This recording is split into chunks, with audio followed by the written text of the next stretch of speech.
शहजाद जी, कमाल है कि शिवसेना में तोड़फोड़ मचा दी, पार्टी के 39 विधायकों को खींचकर अपने खेमे में कर लिया और फिर कहते हैं कि सत्ता की लालसा नहीं, पद की लालसा नहीं। मीनाक्षी जी, मैं थोड़ी सी आपकी त्रुटि को ठीक कर दूं।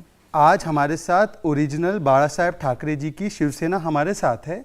जो नैसर्गिक अलायंस हुआ था, जिसको सत्ता मिली थी 2019 में, जनता ने कहा था कि आपके लिए मैंडेट है, वो शिवसेना हमारे साथ है। हाँ, जिसके ऊपर अपहरण करके जिसका कब्जा कर दिया गया था, जो नकली शिवसेना, जिन्होंने बाला साहेब ठाकरे जी की सिद्धांतों को तिलांजलि देकर वीर सावरकर जी का अपमान किया, हिंदुत्व के साथ धोखा किया, और एनसीपी कांग्रेस जिनके खिलाफ बाला साहेब ठाकरे जी ने कहा था कि मैं अपनी हिंदुत्व की जो शॉप है उसको बंद कर दूंगा, अपनी पूरी शॉप बंद कर दूंगा, परंतु मैं इनके साथ नहीं जाऊंगा, उनके साथ जिन्होंने जाकर वहां पे मिलाव किया और जनता को धोखा दिया, वो लोग नकली शिवसेना है। हम तो असली शिवसेना के साथ है और हमने बाला साहेब ठाकरे जी के अनुयायी को ही मुख्यमंत्री बनाया है। और मुझे बहुत गर्व होता है कि मैं उस पार्टी से आता हूं जहां पर प्रधानमंत्री भी ऐसी सोच रखते कि वो देश के सेवक है, और आज हमने मुख्यमंत्री पद को भी त्याग कर एक तरीके से बताया है कि हम महाराष्ट्र के सेवक हैं, हम महाराष्ट्र की सत्ता के लालची नहीं है। ठीक है, आनंद दुबे जी, असली शिव सैनिक को महाराष्ट्र का मुख्यमंत्री बनाया है,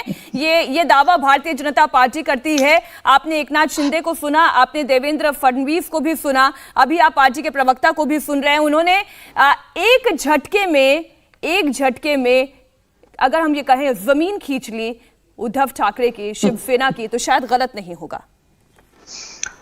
मीनाक्षी जी, मैं पहले दिन से कहते आ रहा हूं कि एकनाथ शिंदे जी अति महत्वाकांक्षी हो गए हैं, आज ये स्पष्ट हो गया। एक तरफ कहते थे हम बाला साहब ठाकरे जी की विचारधारा मानते हैं, हम शिवसैनिक हैं, आप खाली महाविकास आघाड़ी से बाहर निकल जाइए, हम लोग वापस आ जाएंगे। उद्धव जी हमेशा कहते रहे, आइए आपका स्वागत है, बैठकर बात करेंगे मेरे भाई। आप कहते हैं तो महाविकास से बाहर भी निकल जाएंगे, आपके प्रेम में, आपके स्नेह में हम ये भी कर लेंगे। लेकिन देखिए मंशा क्या थी उस व्यक्ति की, न तो बातचीत करने की मंशा कभी रही, न तो कभी बाला साहब ठाकरे जी की विचारधारा से कोई लेना देना रहा। क्या खेल खेला है टाइमिंग पर। एकनाथ शिंदे गुट ने कहा आपने वर्षा छोड़ा, आपने हमको छोड़ा, लेकिन आप शरद पवार को नहीं छोड़ पाए। नहीं, सुनिए तो पहले सुनिए तो, ये सारा एक खेल के पीछे का ड्रामा था।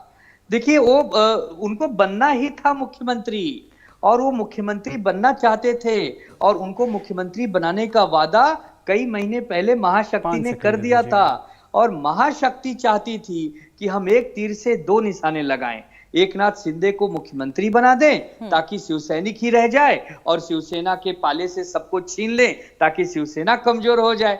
देखिए करना तो बहुत बढ़िया खेल खेलना चाहे, लेकिन अपने खेल में सफल इसलिए नहीं हो पाए कि ये जो विधायक गए हैं ये शिवसेना नहीं होते। मीनाक्षी जी कभी मुंबई आकर देखना, महाराष्ट्र आना, यहाँ जो शिवसैनिक होते हैं ना, वो बड़े गजब सच्चे प्रेमी होते हैं, वो अपने पार्टी के लिए अपनी जान की बाजी लगाते हैं। ये विधायक वगैरह बनाना ठीक है, अब तो लेकिन आनंद दुबे जी, वो जो आप जिसे बाएं हाथ का खेल कह रहे हैं ना, अगर वही बाएं हाथ का खेल सरकार बचाने में आप लोगों का चलता तो मैं ये मान सकती थी कि उद्धव ठाकरे के पीछे खड़ी हुई शिवसेना असली शिवसेना है और ताकतवर शिवसेना। एक 5 सेकंड का रिस्पॉन्स शहजाद, 5 सेकंड, उसके बाद फिर मैं 3 और। आज मेरा सौभाग्य है कि मेरे बड़े भाई सचिन सावंत भी इस पैनल पे है, मैं उनको बहुत मानता भी हूँ।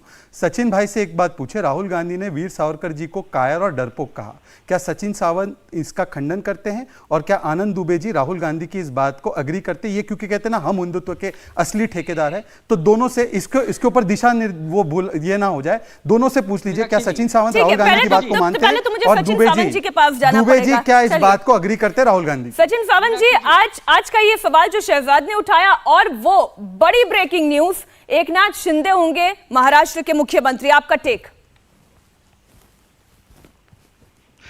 मैं मतलब शहजाद छोटा है निश्चित तौर पर, जिसने उन्होंने कुछ कहा था मुझे थोड़ा सा हास्यास्पद लगा। वो भारतीय जनता पार्टी को रिप्रेजेंट कर रहे हैं, लेकिन सही में हास्यास्पद उन्होंने अपना तर्क दिया। पहले तो ये है कि आप समझिए कि ये जो 2019 के चुनाव के बाद जब सरकार स्थापित करने की जो चर्चा हुई थी, तब वो भारतीय जनता पार्टी और शिवसेना में जो मनमुटाव हुआ, किस मुद्दे पर हुआ था?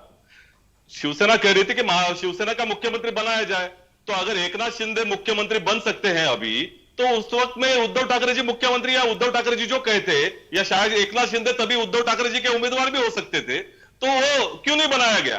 तो उस वक्त में बाला साहेब ठाकरे याद नहीं आया, उस वक्त में शिवसेना के और हिंदुत्व के बारे में चर्चा नहीं हुई, उस वक्त में तो आप फडणवीस जी को बनाना चाह रहे थे। तो निश्चित तौर पर अभी ये जो तर्क है ये निश्चित उससे मेल नहीं खाता। दूसरी बात यह है कि अभी एकनाथ शिंदे जी को मुख्यमंत्री बनाकर ये बात स्पष्ट हो चुकी है कि भारतीय जनता पार्टी बहुत ही आतुर थी, बहुत ही बेचैन थी सरकार को गिराने के लिए। लगभग गए 2.5 वर्ष से लगातार कोशिश कर रही थी और अभी उन्होंने इस हद तक उनके साथ में डील की कि आपको मुख्यमंत्री बनाते, फडणवीस जी को हम बाजू में रखेंगे, चलेगा हमको। लेकिन ये फडणवीस जी को बाजू में रखते हुए ये सरकार बहुत ही कमजोर सरकार साबित होगी। अभी से इसकी अनस्टेबिलिटी जो है ये सामने आ रही है। निश्चित तौर पर ये ज्यादा देर चलने वाली नहीं है। इंडिया टीवी हर वक्त हर जगह डाउनलोड करने के लिए सर्च करें India TV news Google play store या ऐप स्टोर पर।